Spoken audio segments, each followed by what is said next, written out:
இந்த வெடி விபத்து தொடர்பாக விருதுநகர் செய்தியாளர் ஹமீதிடம் கேட்கலாம். வணக்கம் ஹமீத், நீங்க சொல்லுங்க, இது எந்த இடத்துல இந்த விபத்து நிகழ்ந்திருக்கிறது, எந்த கடை?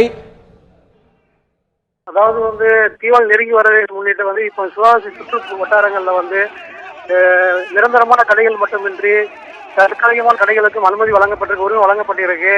இவ்வளவு நாளா இப்போ வியாபாரம் இல்லாத சூழ்நிலை இப்பொழுதுதான் பரபரப்பா கடந்த 2 நாட்களாக சிவகாசியில் உள்ள அனைத்து பகுதியில் உள்ள கடைகளை வியாபாரம் விறுவிறுப்பா இருக்கு. அதனால சிவகாசி நகரமே இயங்கிட்டு இருக்க சூழ்நிலையில இன்னைக்கு ஒரு அவசர கதியில பட்டாசுகளை ஏற்றி இறக்கும் பொழுது ஏற்பட்ட உராவியினால இந்த மினி லாரியில பட்டாசுகளை ஏற்றும் பொழுது ஏற்பட்ட மினி உராவியினால் இந்த தீ விபத்து வெடி விபத்து ஏற்பட்டிருக்கு. இது 2வது பாத்தீங்க அப்படின்னா ஏற்கனவே அக்டோபர் மாதம் ஏற்பட்ட வெடி விபத்து ஏற்பட்ட ரோட்டிற்கு அருகிலேயே இந்த வெடி விபத்து ஏற்பட்டிருக்கிறது. பட்டாசு கடைகளை பொதுமக்கள் குடியிருப்பு அருகிலே உரிமை வழங்கக்கூடாது என்ற விதி இருந்தும் அதை பின்பற்றுவதில் சில சிரமங்கள் இருப்பதாக சொல்லப்படுகிறது. அதனால இப்பொழுது ஏற்பட்டிருக்கிற இந்த வெடி விபத்தும் சிவகாசி நகரின் மைய பகுதியில பைபாஸ் சாலையில ஏற்பட்டிருக்கு.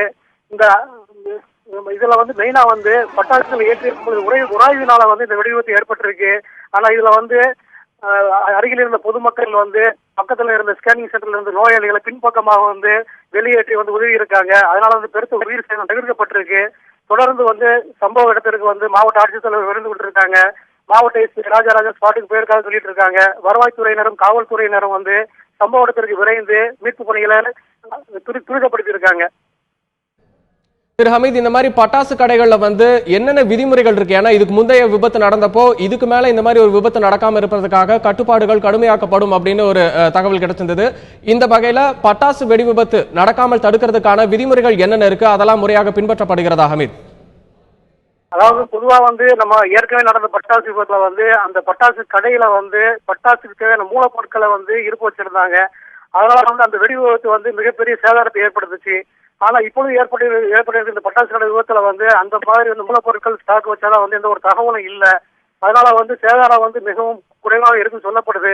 இருந்தாலும் கூட பட்டாசு கடைகள்ல பட்டாசுகளை கையாளும் பொழுது விதிமுறைகளை எந்த அளவுக்கு பயன்படுத்தணும், தேவையான முன்னெச்சரிக்கை நடவடிக்கைகள் எடுக்கணும்ங்கிறத இந்த அதிகாரிகள் தொடர்ந்து ஆய்வு நடத்தி கண்காணிக்கணும்.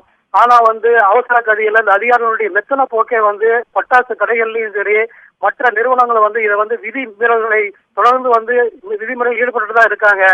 பொதுவா முக்கியமான காரணமா இது அதிகாரிகளுடைய கண்காணிப்பு குறைபாடுன்னு தான் நம்ம சொல்ல வேண்டியது இருக்கு. தொடர்ந்து பேருக்கு இந்த மாதிரி நிகழ்வுகள் நடக்கும் பொழுது அதிகாரிகள் விரைவாக செயல்படுறதும் 1-2 நாட்கள்ல அது அவங்க அவங்களுடைய கண்காணிப்பு குறைபாடு ஏற்படுறது வழக்கமாகி விட்டதுனாலவே இந்த மாதிரி விபத்துகளை தவிர்க்க முடியாம இருக்குன்னு சமூக ஆர்வலர்கள் சொல்றாங்க.